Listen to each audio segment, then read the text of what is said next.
Reporte 100. El juez cuarto de distrito en materia de amparo y juicios federales en el Estado de México, Eutimio Ordóñez Gutiérrez, dejó sin efecto la orden de aprehensión contra la exsecretaria de Estado Rosario Robles por los delitos de delincuencia organizada y operaciones con recursos de procedencia ilícita relacionados con el caso conocido como la estafa maestra.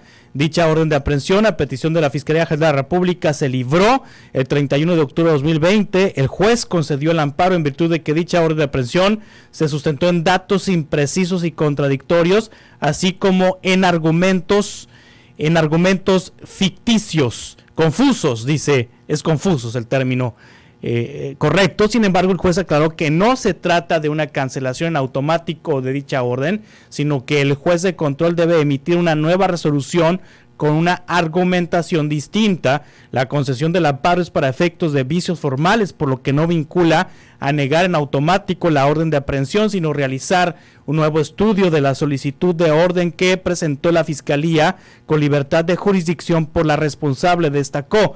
El juez tomó como contradicción de que la FGR, que haya acusado a Rosario Robles de participar en una organización criminal entre el 1 de diciembre de 2012 y el 31 de octubre de 2015, pero posteriormente indicó que fue entre 2013 y 2014. Se conoce que la Fiscalía presentó ya la impugnación correspondiente, por lo que un tribunal colegiado tendrá que determinar si confirma o revoca la resolución del juez.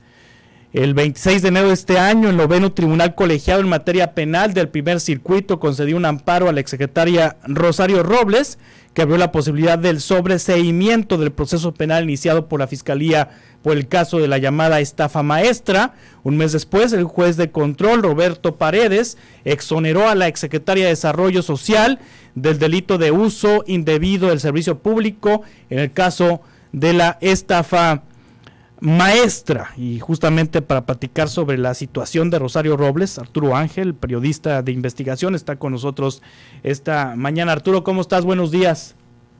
¿Cómo están? Muy buenos días, un gusto estar con ustedes nuevamente. Ya entre tanto amparo y órdenes canceladas y asuntos que tienen que ver con la estafa maestra, ya andamos medio perdidos. ¿Cuál es la situación jurídica de Rosario Robles en este momento, Arturo? Miren, a ver, pues digamos que para hacer un poco de contexto nada más, hay que recordar que en agosto del 2019, cuando todavía estábamos en el primer año de este sexenio, Rosario Robles se presentó voluntariamente a una audiencia a la que la habían citado justamente por este tema de la estafa maestra. No se sabía que la Fiscalía le iba a imputar algún delito. Ella va, se presenta, y hubo dos sorpresas, ¿no? Uno, que pese a que asistió voluntariamente la dejaran en prisión preventiva, ¿no? Argumentando que había riesgo de fuga y que tenía un poder económico importante y que tenía varios domicilios. Y dos, la otra sorpresa fue que en realidad el delito por el cual la procesaron en aquel momento era un delito muy menor. Si bien se hablaba de que se habían desviado más de 5,000 millones de pesos, a ella la acusaban de un tema de omisiones, ¿no? Realmente de no haber hecho nada para impedir que los convenios con los cuales se terminaba desviando el recurso pues ya no se firmaran, ¿no? Entonces, a la postre, pues ambos temas, ¿no? Tanto la prisión preventiva como los delitos, los cargos de omisiones, pues terminaron cayéndose, ¿no? Que se probó a través de múltiples amparos que la Fiscalía había presentado pues documentos falsos, ¿no? Para, por ejemplo, justificar supuestamente que Rosario Robles tenía más de 2 domicilios, con una licencia que resultó ser apócrifa, en fin, con una serie de cuestiones.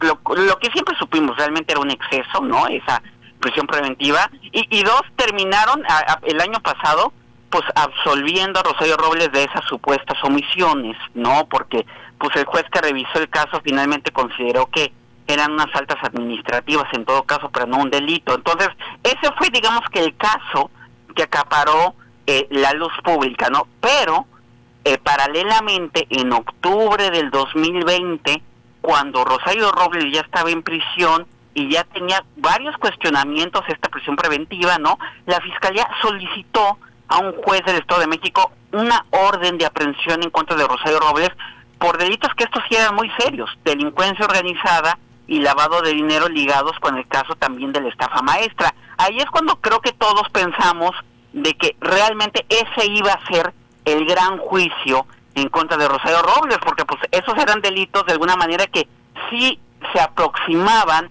pues a la gravedad de lo que se había documentado periodísticamente, y que incluso el propio fiscal Gers Manero, en los primeros meses en que él asumió el puesto, dijo: no, me parece que la estafa maestra es un caso de extrema gravedad y lo vamos a indagar como un fraude de Estado. Entonces, ese parecía ser el caso, Juan Carlos, donde realmente íbamos a ver que sí se procesara a Rosario Robles y a quien fuera por por delitos que de alguna manera fueran paralelos en gravedad al fraude que se había cometido. Pero a partir de ahí comenzaron a suceder pues cosas bastante extrañas, porque la Fiscalía, pese a que el juez del Estado de México en aquel momento sí le concedió la orden, nunca la fue y la ejecutó, nunca la cumplimentó, pese a que Rosario Robles estaba totalmente localizable. Ella ya estaba presa por el tema de las omisiones, y nunca fue un fiscal a decirle: oiga, tenemos una orden de aprehensión en su contra por delincuencia organizada, se la notificamos y con eso iniciamos el proceso y a la postre pues el juicio por estos asuntos. Entonces pasaron 2 años, nunca cumplimentaron la orden. Empezó a manejarse que la Fiscalía estaba intentando este truco bastante pues cuestionable de que no, es que la están guardando en un cajón por si saben que se les va a caer el otro, entonces ejecutarle la otra orden. Un manejo que, insisto, muy cuestionable del tema de justicia, porque lo único que provoca es que no arranque el proceso por, insisto, los delitos que realmente eran graves. A Rosario Robles la liberan y ni aún así la Fiscalía ejecuta la orden. Insisto, en un comportamiento muy raro del por qué hicieron eso, que me parece que tendría que ameritar otra investigación. Y finalmente la defensa de Rosario Robles, yo creo que con bastante buen instinto dijeron: aquí hay algo raro, se me hace que esa orden no la tienen bien sustentada, nosotros mismos vamos a ampararnos contra ella para que se sepa qué pasó. Y finalmente un juez federal analiza el caso y determina que dicha orden de entrada había sido un exceso pedirla, dado que Rosario Robles ya estaba en prisión, podrían haberle simplemente ido a avisar que se le iba a abrir un nuevo proceso, y 2, que ni el cargo de delincuencia organizada ni el de lavado de dinero estaban bien sustentados, que la Fiscalía no había presentado los datos completos, que prácticamente agarró la historia del reportaje, la puso en una carpeta, pero no hizo una investigación seria, y por lo tanto esa orden quedó formalmente cancelada, que fue lo que dimos a conocer ayer. Sí, Arturo Ángel, ya con el paso de estos meses, de estos años, ¿podemos decir que Rosario Robles es víctima o es responsable? Pues mira, a ver, toda persona es inocente hasta que se demuestre lo contrario. Sí te diría que fue víctima de una prisión preventiva abusiva, excesiva, ¿no? Sí. Que fue un exceso, sí, víctima, no un exceso, la tuvieron años en prisión sin detonar ningún proceso.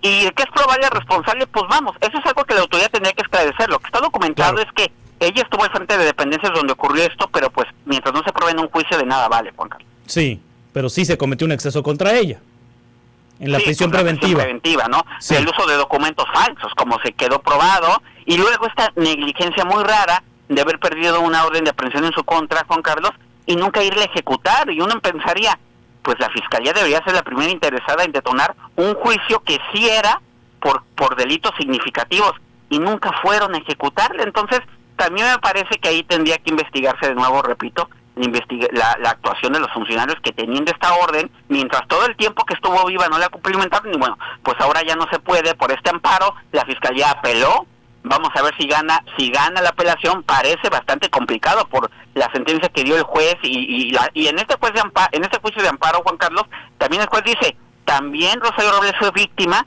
de una orden de detención que fue un exceso y que por delitos que nunca no estaban bien fundamentados. O sea que terminó siendo doble víctima por una situación en la que ella, pues de inicio era la probable responsable, ¿no? Pero que la Fiscalía, pues con este trabajo que hizo, terminó pues casi revirtiendo los papeles, ¿no? Sí, Arturo Ángel, gracias por este análisis. ¿Cómo te seguimos en redes? Ahí en Twitter me encuentran en @ArturoAngel20 y estamos compartiendo toda la información. Gracias, Arturo. Un abrazo. Hasta pronto. Reporte 100.